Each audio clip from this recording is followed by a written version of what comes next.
The champagne was Dom Perignon, the art was worth millions, and standing across the gallery holding three identical toddlers was a woman Marcus Kim thought he would never see again. His champagne flute shattered on the marble floor. Marcus? His fiancée Vivian Chin touched his arm, perfect as always in her Chanel gown. Are you all right?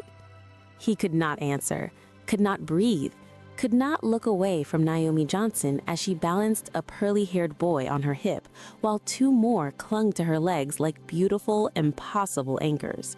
The children were maybe 2 years old, mixed race, Korean eyes and faces that bore Naomi's luminous dark skin, her high cheekbones, her father's broad forehead. The little girl looked up at him across 50 feet of polished floor, and Marcus saw his own mother's eyes staring back at him. Oh, God. Naomi's gaze found his. For one suspended heartbeat, the world stopped. The art collectors, the critics, the carefully orchestrated life he'd built to please everyone except himself. Then she grabbed the stroller parked beside her and ran. Marcus stood frozen as she disappeared through the emergency exit, his mind doing math he did not want to do. 2.5 years since he destroyed her, 9 months for pregnancy, 24 months of life. The timeline was perfect and devastating. Marcus, Vivian's voice sharpened. You're pale. Should I call Dr. Chen? He pulled out his phone, fingers trembling as he texted his head of security. Find Naomi Johnson, now. Everything about her, especially the children. I need to leave, he said. Leave? But the auction. Your family's donating the park sale bow piece. Your grandmother will understand. A lie.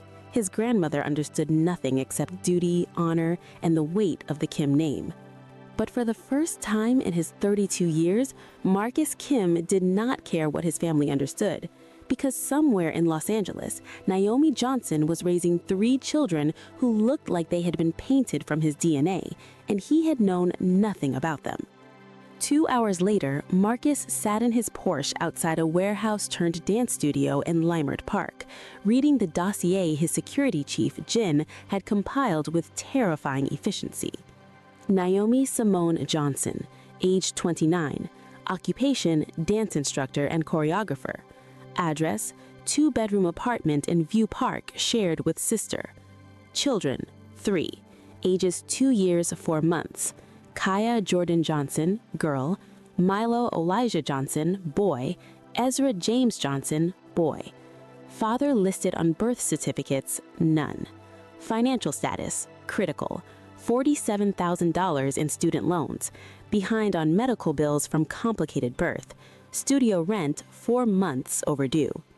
Marcus paused before reading the final note. Children born premature at 32 weeks, extended NICU stay, ongoing therapy for Kaya, hearing impairment, and Ezra, physical therapy for cerebral palsy-related delays. Marcus read that last line 3 times, each word a knife between his ribs. Cerebral palsy, hearing impairment, medical bills she could not pay. While he had been attending gallery openings and planning a wedding to a woman he did not love. His phone rang, his grandmother calling from the family compound in Pacific Palisades. Grandmother? He answered in Korean, the language of obligation. You embarrassed us tonight. Her voice could have frozen the Pacific. Leaving before the auction, Vivian's mother called me. She is concerned. Something urgent came up. More urgent than family honor? Than your commitments? Yes, it is complicated. Life is always complicated, Marcus. That is why we have duty, structure, tradition. Your grandfather and I did not build the Kim empire so our grandson could... I have children. Silence. He could hear her breathing, sharp and controlled. What did you say? 3 children, 2 years old, triplets. I just found out. With whom? Here it was, the moment that would either break him or remake him. Naomi Johnson, the choreographer I was involved with before. The black woman? Not a question, a statement of fact laced with everything unsaid. Yes. Are you certain they are yours? The question should have offended him. Instead, it just made him tired. I saw them, grandmother. They have our eyes, mother's eyes. Another long silence. This is unfortunate. Unfortunate? Rage, white hot and unfamiliar, flooded through him. They are your great-grandchildren. They are complications, results of a relationship that should never have occurred. Her voice softened slightly. Marcus, I know this is difficult, but you have responsibilities. A wedding in 6 weeks. The Chen alliance is critical for... I do not care about the alliance. You should. Your grandfather secured our family's position through careful alliances. I have maintained it through strategic marriages. Your cousin Ji Woo's marriage to the Park family opened... Did Ji Woo love her husband? Love? She said it like a foreign word. Love is a luxury. Duty is forever. Marcus thought of Naomi dancing in his penthouse kitchen at 3 a.m., wearing his shirt and nothing else, choreographing a routine while he made her his grandmother's miak cook. He had been learning to cook Korean food to impress her, to show her his culture was not all cold duty and impossible standards. What if I choose love this time? Then you choose to be removed from your position in the family business, from the trust, from the family itself. No heat in her words, just inevitability. Your grandfather built something that will outlast us all, but only if we protect it. By sacrificing happiness? By sacrificing selfishness.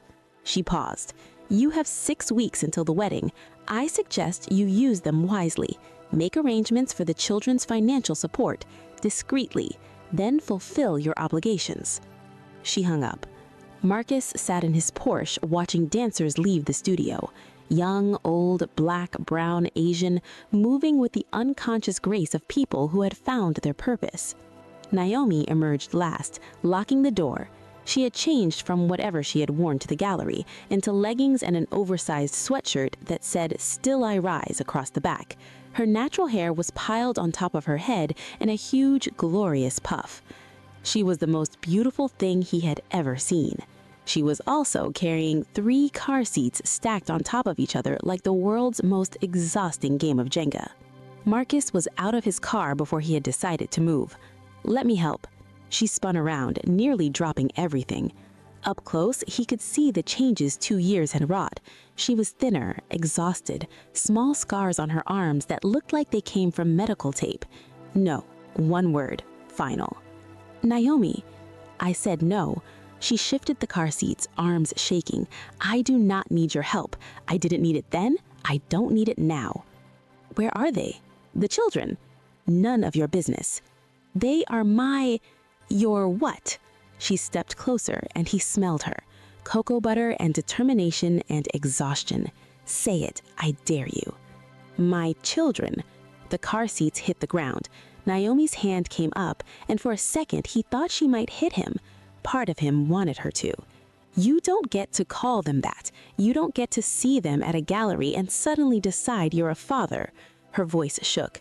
You told me I was an unfortunate mistake, that dating me was a rebellion you had outgrown. You said our relationship was... I know what I said. Each word was acid on his tongue. Then you know why you don't get to see my children. Our children. Biologically? Maybe. Every other way that matters, they are mine. I carried them. I almost died birthing them. I spent 8 weeks in the NICU learning to feed babies who couldn't suck properly. I have been to 17 medical appointments this month alone. Where were you? I did not know. You could have known. She was crying now, furious tears she wiped away with angry swipes. I tried to tell you. I called 47 times. I showed up at your office. Your assistant said you had given orders not to let me up. I sent emails, letters. I even... Her voice broke. I even came to your grandmother's house. Marcus felt the blood drain from his face. When? 6 months pregnant, huge belly, swollen feet, desperate. She laughed bitterly. Your grandmother had security escort me off the property, told me if I ever tried to extort the Kim family again, she would have me arrested. He was going to be sick. I didn't know, he whispered. Naomi, I swear to God, I didn't know. Well, now you do. Congratulations. You have 3 children you didn't want with a woman you were ashamed of. She picked up the car seats. Please leave us alone. I cannot. You did it for 2 years. I was protecting you. The words exploded out of him. She went very still. What?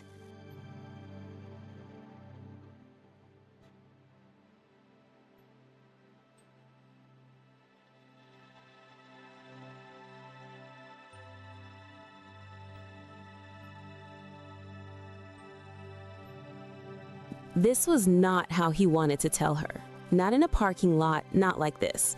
But the truth was clawing its way out of him. My cousin Ji-woo's husband, Park Joon-ki, he is... Marcus struggled for words. His family is involved in things, dangerous things. When he found out about us, he made threats, said he would make an example of you, show me what happens when Kim men step outside acceptable boundaries. You are saying you dumped me because of threats? I am saying I broke your heart to keep you alive. She stared at him for a long moment. Then she laughed, sharp and broken. That is your excuse? You destroyed me to protect me? It is not an excuse, it is the truth. The truth is, you are a coward. She hoisted the car seats. And you still are. You are engaged to Vivian Chen. I looked her up after I saw you tonight. The wedding is in 6 weeks. Very appropriate, very approved. She met his eyes. Stay away from me and my children. Go live your perfect controlled life with your perfect approved wife. I am going to end the engagement. Sure you are. I am, tonight. And then what? You will what, Marcus? Date me in secret again? Hide me from your family until they decide I am dangerous enough to threaten? She shook her head. I deserve better. My children deserve better. They deserve a father who will claim them publicly, who will fight for them, who will... I will do that, all of it. No, you will not, because you care more about your family's approval than you care about anything real. She was right. She had always been able to see right through him. Then let me prove I have changed. How? Give me a chance, 1 month. Let me be there for them, for you. Let me show you I can be the man you deserve. And if you fail, then I will sign away my parental rights. You will never see me again. She studied his face, looking for the lie. He let her look, let her see everything, the fear, the hope, the desperate love he had been too weak to fight for before. My sister is watching them, she said finally, at our apartment, 3 blocks from here. I would like to meet them. Not tonight. Tonight, I need to think. She pulled out her phone. Give me your number, your real one, not your assistant's line. He rattled it off. She saved it, then looked up at him. I am not doing this for you. I am doing it because Kaya asked me last week why she does not have a daddy like the kids at daycare. She's 2 years old and she's already wondering why she is different. Naomi's voice cracked. So you get 1 month, 30 days to prove you are serious. But Marcus, yeah? If you break their hearts the way you broke mine, I will destroy you. I do not care how rich your family is. I do not care how much power you have. I will make sure the entire world knows you abandon your disabled children. The word disabled hit him like a fist. Not because it was true, cerebral palsy and hearing impairment did not make his children less, but because she had weaponized it. She knew exactly how it would look if the story got out. I will not break their hearts. We will see. She walked to her car, a 15-year-old Honda with a cracked taillight, and drove away. Marcus stood in the parking lot for a long time after she left, thinking about choices and consequences and the children he had never held. Then he called Vivian. Vivian took the breakup better than expected, mostly because she had been sleeping with her personal trainer for 6 months. I'm almost relieved, she said, sitting in her Brentwood condo surrounded by wedding planning binders. I thought I would have to go through with it, produce Kim heirs, attend charity functions. God, Marcus, we would have been miserable. I'm sorry. Do not be. We were both doing what our families wanted. She poured herself more wine. Though I have to ask, is it true about the triplets? How did you... Your grandmother called my mother, who called me screaming. She smiled without humor. Apparently, you have disgraced the family name, and I should reconsider because you are temporarily confused. I am not confused. Good. She raised her glass. Go get your dancer. Build a life that is actually yours. Some of us should get to be happy. What about you? I'll figure it out. Maybe I'll marry Diego. He makes me laugh. She looked at him, really looked at him. You never made me laugh. We were so busy being appropriate, we forgot to be alive. After he left, he drove to the Kim family compound, 8 acres of manicured perfection overlooking the Pacific. His grandmother was waiting in her sitting room, tea growing cold on the table between them. You ended it. Yes, foolish boy. No anger, just disappointment, which somehow hurt more. Probably. The Chen family is humiliated. Your grandfather is turning in his grave. Grandfather married you for love. She went very still. That was different. How? We were both Korean, both from appropriate families, both approved. He leaned forward. Grandmother, you loved grandfather so much, you keep his study exactly as he left it. You wear his wedding ring on a chain around your neck. You visit his grave every morning before sunrise. His voice gentled. Don't I deserve to love someone that way? Not at the expense of family. They are family. Kaya, Milo, and Ezra, they are your great-grandchildren. They are illegitimate. They are innocent. He stood. I am going to be in their lives. I am going to claim them publicly. I am going to marry their mother if she'll have me. You can be part of that family, or you can lose me. Your choice. Marcus. I love you, grandmother, but I cannot live your life anymore. I cannot sacrifice everything real for something approved. He moved toward the door. I have to go. I'm meeting my children tomorrow, and I need to figure out how to be a father. You will fail. Her voice stopped him at the threshold. She will take everything from you. The money, the name, the respect. Women like her always do. He turned back. His grandmother looked small suddenly and ancient, a woman who spent 80 years building walls instead of bridges. Women like her, he asked softly. You mean women who work 3 jobs to support their children? Women who almost died giving birth because they didn't have good insurance? Women who teach dance to kids who can't afford it anywhere else? He shook his head. Grandmother, Naomi Johnson is the best person I have ever met. If I fail, it won't be because she took something from me. It will be because I didn't deserve her in the first place. He left before she could respond. Naomi's apartment was in View Park, a historic black middle-class neighborhood where the houses were beautiful but showed their age. He showed up at 9:45 with nothing but his own fear and hope. Naomi opened the door wearing leggings and an Alvin Ailey t-shirt, her hair in 2 puffs that made her look younger than 29. Behind her, she could hear children's voices and the sounds of Daniel Tiger's neighborhood. You're early. I couldn't wait. She studied him for a moment, then stepped aside. Shoes off. We have a no-shoes policy. The apartment was small, but vibrant. Dance posters on the walls, African art mixed with Korean ceramics he recognized from his grandmother's collection, a bookshelf stuffed with picture books and what looked like medical reference guides, toys everywhere, bright, cheerful chaos. And in the middle of it all, 3 toddlers playing with wooden blocks. Marcus couldn't breathe. They were perfect, absolutely perfect. The little girl, Kaya, had her hair in tiny puffs with bright beads that clicked when she moved. She wore a pink dress and was building a tower with intense concentration. The boys were identical, both in matching overalls, one arranging blocks by color, the other knocking them down and laughing. Guys, Naomi said gently, we have a visitor. Can you say hello? 3 faces turned toward him, 3 sets of eyes that were unmistakably Kim eyes in Johnson faces. Kaya stood first, walking over with the confidence of a tiny queen. She looked up at him, way up, he was 6'2", and signed something. She's asking who you are, Naomi said quietly. She has hearing aids, but she prefers signing. Marcus didn't know sign language. He crouched down to Kaya's level and spoke slowly, carefully. My name is Marcus. I'm a friend of your mom's. Kaya looked at Naomi, who signed something. The little girl's eyes went wide. "Daddy?" She said it out loud this time, her voice high and uncertain. Marcus's vision blurred. "Yes, I'm your daddy." She considered this, head tilted. Then she signed something else. "She wants to know where you've been," Naomi translated.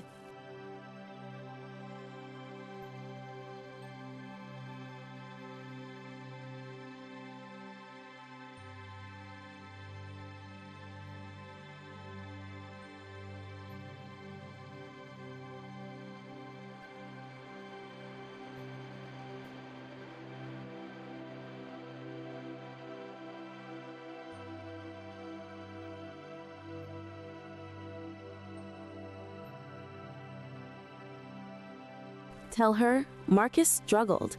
Tell her I did not know about her, but now I do, and I am never leaving again. Naomi's hands moved in beautiful, fluid signs.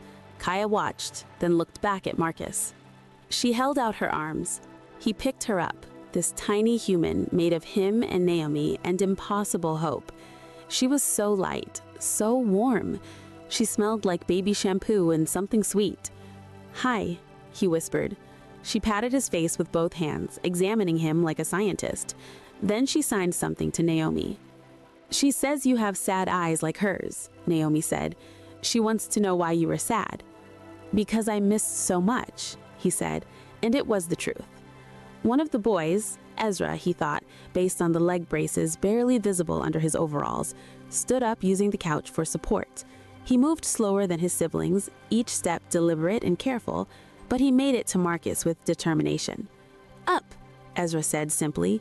Marcus shifted Kaya to one arm and picked up Ezra with the other. The little boy immediately grabbed his face, squishing his cheeks together. "Daddy!" "Yes, I am Daddy." Milo, still playing with blocks, looked up. "Daddy?" "That is right, baby," Naomi said. Her voice was thick with emotion. "That is your daddy." Milo stood, came over, and wrapped his arms around Marcus's legs. And just like that, Marcus Kim, heir to a fortune built on cold calculation and strategic alliance, broke down crying in a tiny apartment in View Park, holding two of his children while the third clung to his legs. "I am sorry," he managed. "I am so sorry I was not here." "They do not understand sorry yet," Naomi said. She was crying too, wiping her eyes with the back of her hands. "But maybe you can teach them." The next 2 weeks passed in a blur of stolen moments and steep learning curves. Marcus learned that Kaya loved purple and refused to eat anything green, that Milo organized everything by size and had a meltdown if his routine changed, that Ezra needed physical therapy 3 times a week and wore leg braces to help him walk, but could climb anything if you gave him enough time. He learned that Naomi had not slept through the night in 2 years, that she worked at the studio from 6 a.m. to 2 p.m., taught private lessons until 6, then did admin work after the kids were asleep, that her sister Janelle helped when she could, but she had her own job and her own life. He learned that the medical bills from the premature birth were $380,000, and insurance had covered maybe half, that Kaya's hearing aids cost $6,000 and had to be replaced every few years, that Ezra's physical therapy was $200 per session and they needed to go 3 times a week. He learned that behind on rent meant Naomi was 2 months from eviction, that studio rent overdue meant she might lose her business, that she ate 1 meal a day so the kids could have 3. He learned all this because he showed up. Every single day he showed up. Day 3. "You do not have to keep coming," Naomi said, watching him help Ezra with his physical therapy exercises, stretching, bending, encouraging. "I want to. You have a business to run. I have executives to run it." He guided Ezra's leg through the prescribed movements. The little boy was focused, determined. "This is more important." "Is it?" "Because in 3 weeks you will get bored. You will realize this is not glamorous, that it is endless laundry and medical appointments and—" "Naomi," he looked up at her, "I am not leaving. Everyone leaves. Not everyone, not me, not this time." She wanted to believe him. He could see it in her eyes, the hope she was trying to kill before it killed her. Day 7. Marcus showed up at the studio with coffee. Her order, oat milk latte with an extra shot that she had mentioned once in passing 2 years ago. He found her teaching a class of 5-year-olds. She moved like water, like music given form. The kids tried to copy her, their small bodies doing their best to match her grace. She was patient, encouraging, lifting them higher with every word. Again, she called, and this time, remember, dance is not about being perfect, it is about being free. After class, she found him waiting outside the studio. "You remembered my coffee order." "I remember everything about you." She took the cup, their fingers brushing. "That's dangerous." "Maybe I want to be dangerous." "You were dangerous before. It nearly destroyed me." "Then let me be safe this time. Let me be steady. Let me be here." She studied him over the rim of her cup. "You are trying very hard. Is it working? Ask me in 3 weeks." Day 10. "Your grandmother calls me," Naomi said. They were at his place, a minimalist penthouse in Century City that suddenly felt sterile and empty compared to her triavic, colorful apartment. The kids were with Janelle for the evening, so they could talk. What did she say?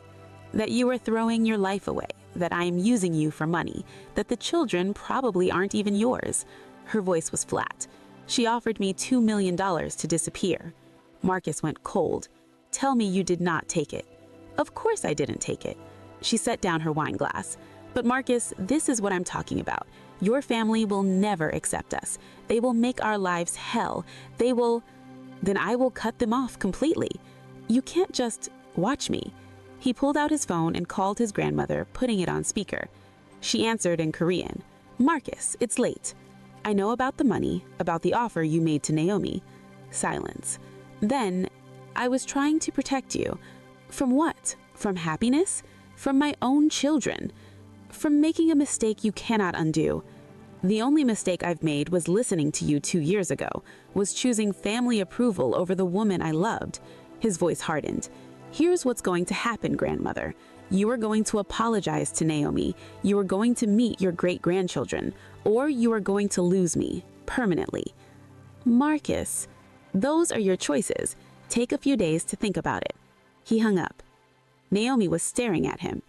"You just cut off my grandmother?" "Yes." He turned to face her. "Naomi, I meant what I said. I am choosing you. I am choosing them. I am choosing us over everything else." "But your family's business, your inheritance, none of it matters without you." She stood, moving to the floor-to-ceiling windows that overlooked the city. LA sprawled below them, a carpet of lights that went on forever. "What if I can't trust you?" she asked quietly. "What if I let myself love you again and you break me worse this time?" He came up behind her, not touching, just close. "Then I will spend the rest of my life putting you back together." She turned, looking up at him. "That's a pretty promise. It's the only promise that matters." "Marcus," she reached up, touching his face. "I'm so scared." "Me too. But I also..." Her voice broke. "God help me, I never stopped loving you. I tried. I dated other people. I told myself you were a mistake, a lesson learned. But then Kaya would smile and I would see you. Or Ezra would furrow his brow the way you do when you're thinking. Or Milo would organize his toys, and I would remember how you organized your art collection by color and era. They're the best parts of us. They're everything." She stepped closer. "If we do this, if we try again, it cannot be halfway. I need all of you. The good, the bad, the complicated family, all of it. You will have all of it, I promise." She kissed him then, and it was coming home and starting over and terrifying and perfect all at once. Day 14. The call came at 2 a.m., Naomi's number. Marcus answered before the second ring. "It's Ezra," she said, voice shaking. "He's having a seizure. The ambulance is coming, but I can't. I'm on the way. Which hospital?" "Cedars-Sinai." He was dressed and in his car in 2 minutes, breaking every traffic law between Century City and Beverly Grove. He found Naomi in the emergency room waiting room, Janelle beside her holding Kaya and Milo. Both kids were crying. "What happened?" He started seizing. He's never done that before." She was shaking. "They think it might be related to the cerebral palsy. They're running tests." "Can I see him?" "Family only right now." I am family. He turned to the nurse at the desk. My son, Ezra Johnson, was just brought in. I need to see him. Yes, we do. She sat beside him, picking up Ezra when he tried to climb into her lap. Marcus, I am about to become part of your family. I need to meet them, really meet them, not just get threatened and offered money. What if they are... The nurse looked at her computer. I do not see you listed as... Because his mother and I are not married yet, but he is my son. I need to see him. The nurse looked at Naomi, who nodded. Room 4. But sir, he is unconscious right now. The doctors... Marcus was already moving. Ezra looked so small in the hospital bed, surrounded by machines and wires. His little chest rose and fell steadily, but his eyes were closed, his face peaceful in sleep. Marcus took his hand, so tiny in his, and just held it. I am here, buddy. Daddy is here. You are going to be okay. You are so strong, the strongest little boy I know. He stayed there, holding his son's hand, until Naomi came in. She looked destroyed. They think he might need anti-seizure medication. They want to do more tests, an EEG, maybe an MRI. She sank into the chair beside him. The insurance is going to fight us on this. They always fight us. They will not fight me. He pulled out his phone, calling his lawyer. David, I need you to set up a medical trust, immediate access, no limits, for my 3 children. He rattled off their names and social security numbers. He had memorized them all. And call Cedars. Let them know the Kim family will be covering all expenses related to Ezra Johnson's care, today and going forward. When he hung up, Naomi was crying. You cannot just... That is hundreds of thousands of dollars, Marcus. Maybe more. The tests alone. I do not care about the money. But your family can go to hell. He took her hand. Naomi, I have more money than I could spend in 10 lifetimes. What is the point of it if I cannot take care of my son? He's really yours now, she whispered. In your heart, not just biology. He's been mine since the moment I saw him. They all have been. Ezra woke up an hour later, confused and scared. Marcus picked him up, holding him close while he cried, whispering comfort in English and Korean. Daddy's here. You are safe. I've got you. And somewhere in that hospital room, surrounded by beeping machines and antiseptic smell, Marcus Kim finally understood what his grandfather had been trying to tell him all those years ago. Family is not who you were born to, it's who you would die for. The article dropped 3 days after Ezra was released from the hospital.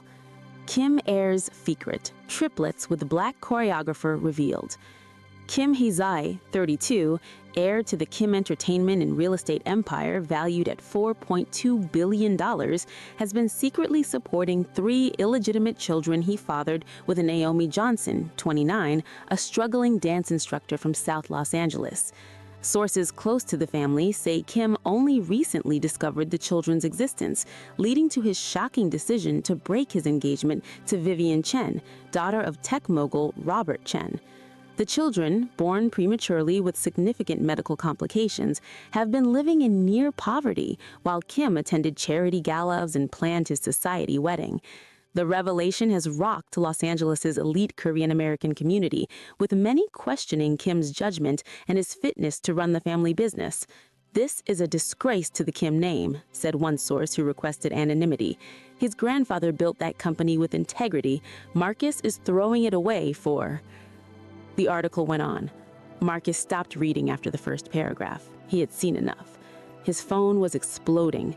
Calls from his grandmother, his cousins, the board of directors, text messages from friends, acquaintances, people he had not spoken to in years. But the only message he cared about was from Naomi. Did you leak this? He called her immediately. Of course not. Then how? I don't know, but I'm going to find out. He was already pulling up his security footage, his communications logs. Naomi, I swear to you, I would never. I know, she sounded tired. I know you wouldn't. But Marcus, this is exactly what I was afraid of. My kids are all over the news. People are camped outside my apartment. Someone tried to take pictures of Kaya at daycare. Cold rage flooded through him. Give me your address. I'm sending security. And pack a bag. You are all moving in with me until this dies down. I cannot just move in with you. You can and you will. Naomi, our children are being photographed by strangers. This is not about pride or independence. This is about safety. She was quiet for a long moment. Okay, but Marcus, this is what your life is. This invasion, this scrutiny. Can you honestly tell me you want to put my kids through this? Our children. And yes, I can, because the alternative is not being in their lives at all, and I cannot do that. I will not. Even if it costs you everything, even then. 2 hours later, Naomi, Janelle, and the 3 kids arrived at his penthouse with 4 suitcases and a portable crib. The kids were confused but excited. Daddy's house, Kaya signed, but Naomi looked haunted. They had questions, she said quietly while the kids explored. At daycare, the other parents, about why we were in the news, about, her voice dropped, about whether the kids were really yours or if I was scamming you. Marcus's hands fisted at his sides. Who said that? Does it matter? It's what people are thinking, what they'll keep thinking. Your family, your social circle, they'll never see me as anything but the black girl who trapped you. Then I'll make them see differently. How? By marrying you. She laughed, sharp and bitter. That's your solution? Marriage?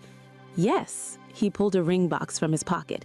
Inside was his grandmother's ring, the one she had worn next to his grandfather's for 60 years, the one she had given him when he proposed to Vivian, expecting him to give it to his appropriate, approved bride. He had given it back last week with a note, "Save it for my real wife." This was my grandmother's, he said, opening the box. Inside was a platinum band with a single emerald, a Korean symbol of fidelity, surrounded by diamonds. My grandfather gave it to her when they got engaged. She tried to give it to Vivian, but I couldn't because it didn't feel right. He looked at Naomi. This ring is supposed to go to the woman I love, the woman I will love for the rest of my life, the woman who will be the mother of my children and the keeper of my heart. Nay, you don't have to answer now, but Naomi, I'm asking, will you marry me? Not because of the article or the publicity or because it's the right thing to do, but because I love you. I've loved you since the first time I saw you choreograph that routine to Nina Simone, since you made me try your grandmother's sweet potato pie and laughed when I admitted Korean desserts weren't as good. Since you taught me that family is not about blood or duty, it's about showing up, even when it's hard.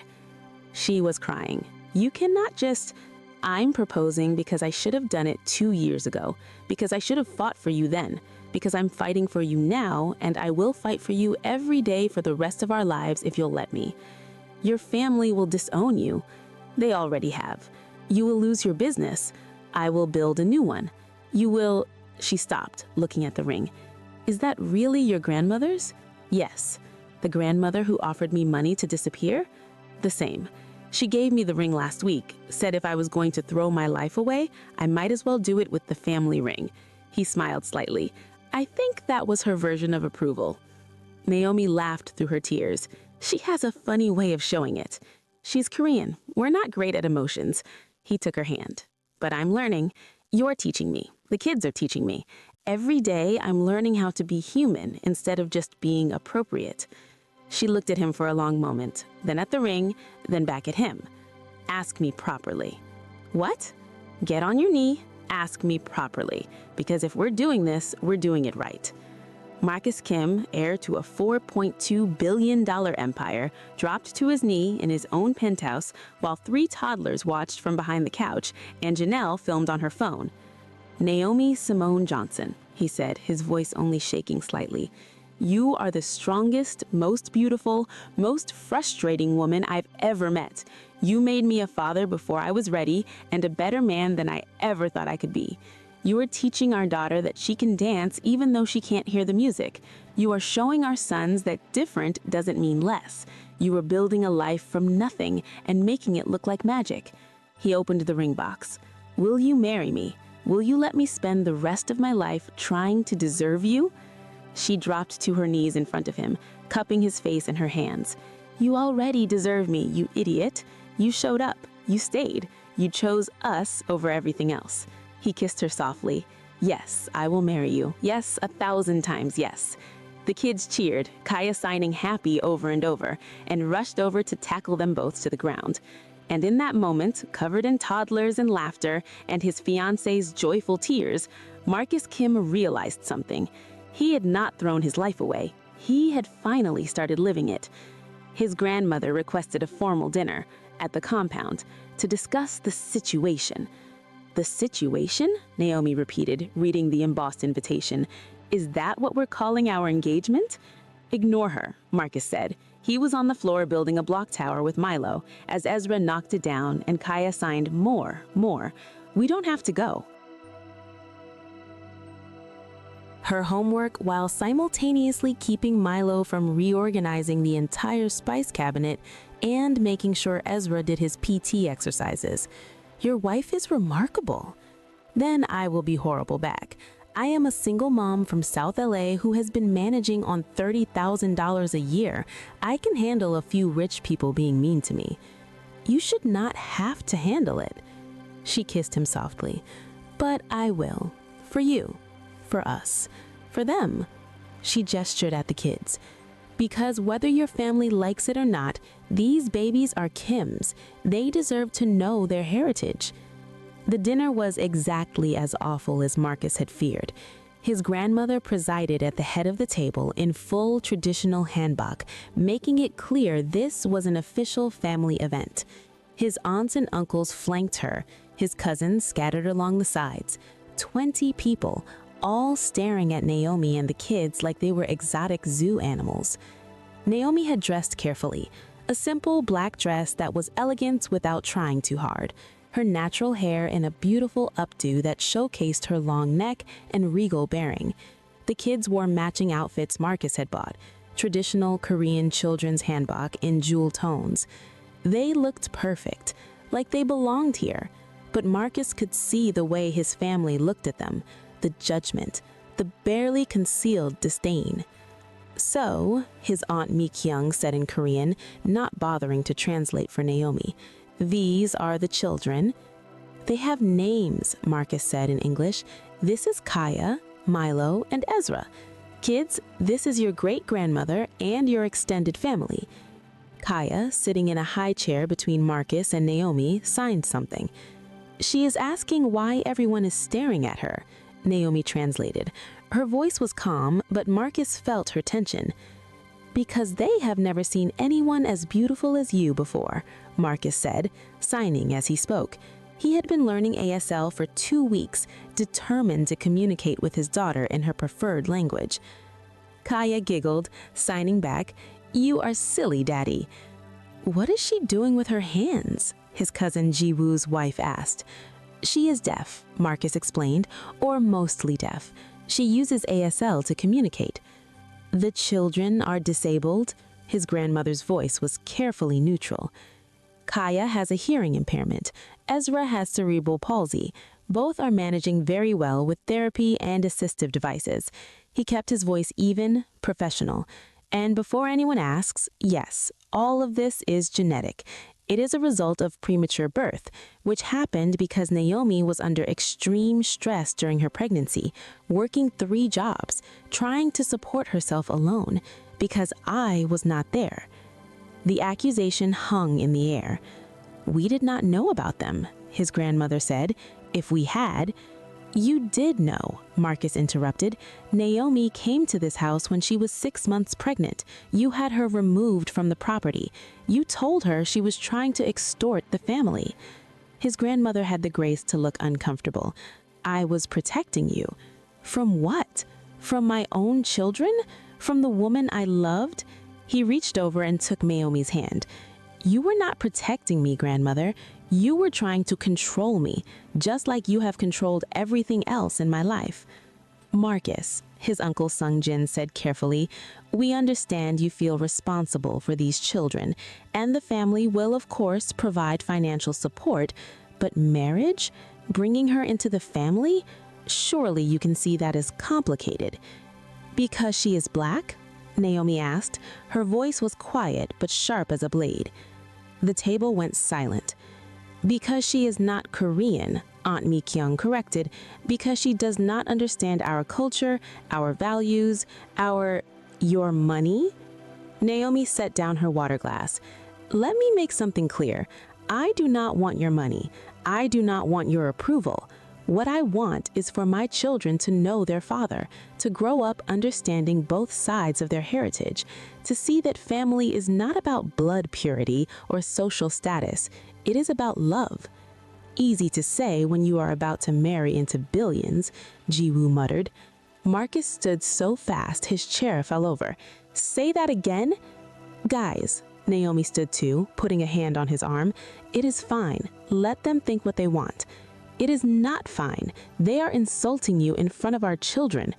And our children are too young to understand. But they will remember this moment. They will remember that their father stood up for their mother, that their family, all of it, Korean and Black, is complicated and messy and sometimes hurtful, but that we keep showing up anyway. She turned to face the table, her spine straight, her head high. I am not going to pretend I understand all of your culture. I am not going to pretend this is easy for me being here, knowing you think I'm not good enough. But I am going to keep coming. I am going to teach my children Korean, take them to temple, make sure they know where they come from, because that is what good mothers do. They do not run from hard things. They do not protect their children from reality. They teach them how to navigate it. She picked up Kaya, who had started to fuss. Thank you for the invitation, Mrs. Kim. We will see ourselves out. As they headed for the door, his grandmother's voice stopped them. Wait. Naomi turned back. His grandmother had stood. She was small, barely 5 feet, but she commanded the room with the force of her presence. She walked over to Kaya and signed something. Everyone stared. You know sign language? Marcus asked. My sister was deaf. His grandmother's voice was soft. She died young, before you were born. I haven't signed in 40 years, but she looked at Kaya. I remember. Kaya signed back, her little face serious. She says I have sad eyes like hers, Naomi translated. She asks if I lost someone I loved. What did you tell her? His grandmother signed again. Kaya smiled and reached out, touching the old woman's face with gentle fingers. I told her yes, his grandmother whispered. I told her I lost my sister and that I have been sad ever since. She looked at Naomi, then at Marcus. Your grandfather was not Korean, she said finally. Did you know that? Marcus felt the world tilt. What? His father was Korean. His mother was Filipina. She was a dancer too. Beautiful and graceful and completely inappropriate for a Kim man to marry. His grandmother smiled slightly. My parents forbade me from seeing him, said he was tainted, mixed, not pure enough for our family. But you married him anyway. I ran away, married him in secret. My parents disowned me for 3 years. She looked at her assembled family. And every single person at this table exists because I chose love over duty, because I was brave enough to risk everything. She turned back to Naomi. I will not pretend I understand your world. I will not pretend this is what I imagined for my grandson, but I will not repeat my parents' mistakes either. These children, she gestured at Kaya, Milo, and Ezra, are Kim's. They are family, and family shows up. She took off her jade bracelet, the one she had worn every day for 60 years, and held it out to Kaya. For you, she signed. Welcome to the family, little one. Kaya took the bracelet, eyes wide, and signed back. She says, thank you, Naomi whispered. She was crying. She says you have kind eyes now. Marcus watched his grandmother smile, really smile, for the first time in years, watched her sign back and forth with his daughter, building a bridge across decades of pain and loss. And he realized this was what family was supposed to be. Not perfect, not easy, but willing to grow. They got married in the dance studio 6 months later, not in a church or a hotel ballroom or any of the venues his grandmother suggested, in the place where Naomi taught kids to fly, where she had built her life from nothing, where she had been standing when he first fell in love with her. The space was transformed with flowers and light, and friends and family from both worlds. Naomi's mom flew in from Atlanta. Her dance company performed. His grandmother came in full traditional hanbok and cried through the entire ceremony. The kids were ring bearers, Kaya in purple princess dress, signing the vows along with the officiant. Milo carefully carrying the rings in a box he had organized himself. Ezra walking the aisle with his leg braces and the biggest smile Marcus had ever seen. "I promise," Marcus said in Korean, then English, "to show up every day, to fight for you, to fight for them, to build a life that is worthy of the love you have given me." "I promise," Naomi said, "to trust you when it is hard, to believe in us when it seems impossible, to keep dancing through the hard parts." They kissed while 3 toddlers cheered, and his grandmother signed beautiful to Kaya, who signed it back. 2 years later, the Kim Johnson School of Dance and Arts opened in Crenshaw on a Saturday in June. The building was state-of-the-art but warm, with huge windows that let in natural light and studios designed for accessibility. Free classes for kids who could not afford them, adaptive dance programs for children with disabilities, Korean cultural programs taught alongside African dance and hip-hop. "This is really ours?" Naomi asked, walking through the empty building before the grand opening. "This is really ours." Marcus pulled her close. "You built this. I just wrote the checks." "You did more than write checks." She looked up at him. "You believed in it. You believed in me." Through the window, they could see their children playing in the courtyard. Kaya was 5 now, her hearing aids barely visible, signing rapidly to Ezra, who had graduated from leg braces to occasional AFOs and physical therapy twice a week. Milo was organizing the other kids into some kind of elaborate game that only he understood. His grandmother was there too, sitting on a bench, teaching Kaya traditional Korean hand gestures that she incorporated into her signing. "Your grandfather would have loved this," Naomi said, watching them, "building something that brings people together." "He would have loved you," Marcus corrected, "for making me into someone worth loving." "You were always worth loving. You just needed to believe it." The school was a massive success. Within a year, they had a waiting list. Within 2 years, they were opening a second location. Within 3, they had created a foundation that funded dance programs in underserved communities across LA. Marcus stepped down from his family's company to run the foundation full-time. His grandmother took over as CEO, modernizing it, making it more ethical, and personally funding a scholarship program for mixed-race students studying Korean language and culture. "We were wrong," she told Marcus one evening over dinner, "about so many things, about what matters, about what family means, about who deserves our love." "You are making up for it now," he said. "I am trying." She looked at Naomi, who was helping Kaya with her shoe. "I know. You are lucky she forgave you." "I know that too." His grandmother smiled. "Good. Never forget it." 5 years later, Kaya stood on stage at the school's annual recital, now 7 years old and fearless. She had choreographed her own piece, a dance set to silence, meant to be experienced visually rather than auditorily, every movement precise, every gesture meaningful.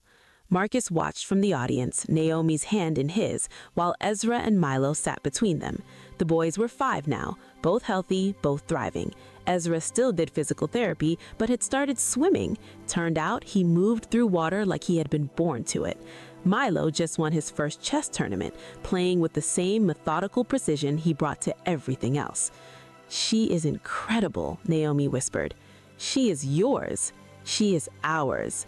When Kaya finished, the entire audience stood, and Marcus realized this was what his grandfather had built the Kim Empire for, not for money or power or status, but for this, for moments when love became action, when family meant showing up, when success was measured in children who knew they were valued exactly as they were. After the recital, his grandmother pulled him aside. "I have something for you." She handed him a letter, yellowed with age. "From your grandfather. He wrote it before he died, told me to give it to you when you finally understood." "Understood what?" "Read it." Marcus opened the letter. His grandfather's handwriting, shaky but clear. "Dear Marcus, if you are reading this, it means you have chosen love over duty, family over empire, heart over head. Good. I built this company with my hands, but I built it wrong. I built it on fear and control and the belief that we had to protect what was ours at any cost. But I was wrong. Your grandmother taught me that. Every day for 60 years, she taught me that love is not something to protect. It is something to give away freely, to multiply, to share. So here is my final advice. Forget everything I taught you about business. About power. About the Kim name. Instead, remember this. The only thing that matters is showing up for the people you love. Not when it is easy. Not when it is convenient. But every single day, especially the hard days. Do that, and you will be the man I always wanted to be but was too afraid to become. Love, grandfather. Marcus looked up at his grandmother, vision blurred. He knew, she said softly. Even then, he knew that you would be the one to finally get it right. That night, after the kids were asleep and the house was quiet, Marcus and Naomi sat on their back porch, looking at the stars. "What are you thinking about?" she asked. "How close I came to losing this. To losing all of it because I was too scared to fight for what mattered. But you did fight. Eventually. Eventually."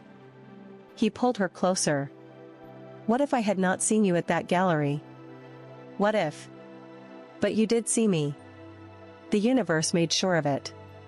Because this," she gestured at their house, their life, their sleeping children, "this was always supposed to happen. We were always supposed to find our way back to each other."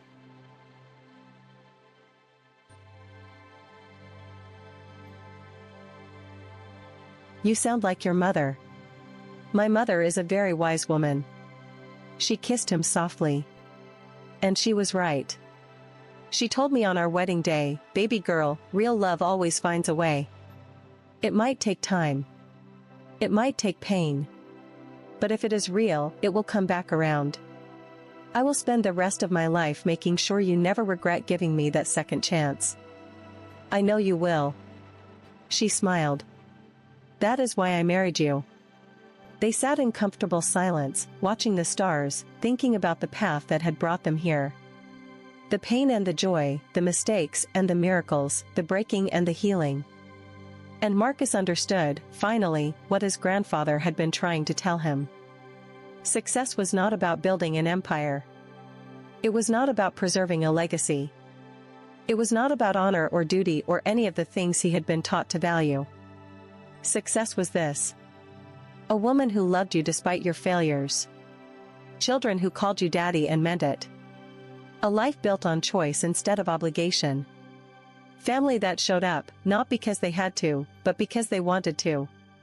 Everything else was just noise. The documentary premiered at Sundance to a standing ovation. When Stars Collide, the Kim Johnson story, told their story. The breakup, the secret children, the second chance, the family that chose love over legacy. Naomi had choreographed the dance sequences. The kids had participated in interviews. His grandmother had opened up about her own mixed-race marriage and the decades of family pain it had caused. "This is what I wanted people to understand," Naomi told the interviewer at the premiere. "That love is not pretty. It is not a fairy tale. It is choosing the same person every single day, even when it is hard. Especially when it is hard. And you have chosen Marcus Kim every day for 10 years now," the interviewer said. "What has that been like?" "Terrifying. Wonderful. Exhausting. Perfect." She smiled. "He is not the man I fell in love with 12 years ago. He is better. Because he chose to." Marcus looked at his wife, at his children. Kaya, now 12 and choreographing pieces for the school. Milo and Ezra, 10 years old and inseparable despite their different interests. At his grandmother, 89 and still sharp as a knife. I would say that the people who truly love you want you to be happy, even if it does not look like what they imagined. And the people who do not want that? They are not your family. Not really. Not in the ways that matter. That is a hard truth. The hardest. But also the most freeing. He took Naoma's hand. I spent 30 years trying to please people who would never be satisfied. I have spent the last 10 years building something real with someone who sees me, really sees me, and loves me anyway. I know which life I choose. And his grandmother signed back. You are not just part of the family. You are the heart of it. All of you are. You taught this old woman that family is not about blood purity or tradition. It is about showing up. And you show up more beautifully than anyone I have ever known. Marcus watched his daughter hug his grandmother, watched the walls that had stood for generations finally, completely crumble, and thought. This is what I was born to build. Not an empire. Not a legacy. But a family that chose love over fear, over and over again, until fear forgot how to win. Sometimes the person you are meant to love is the one your family told you to forget. Sometimes your real family is the one you build, not the one you are born into. And sometimes, if you are very lucky, you get a second chance to get it right. This is for everyone who was ever told they were too much or not enough. For everyone who chose love when duty demanded otherwise. For everyone still fighting to build the life they deserve. Keep fighting. It is worth it.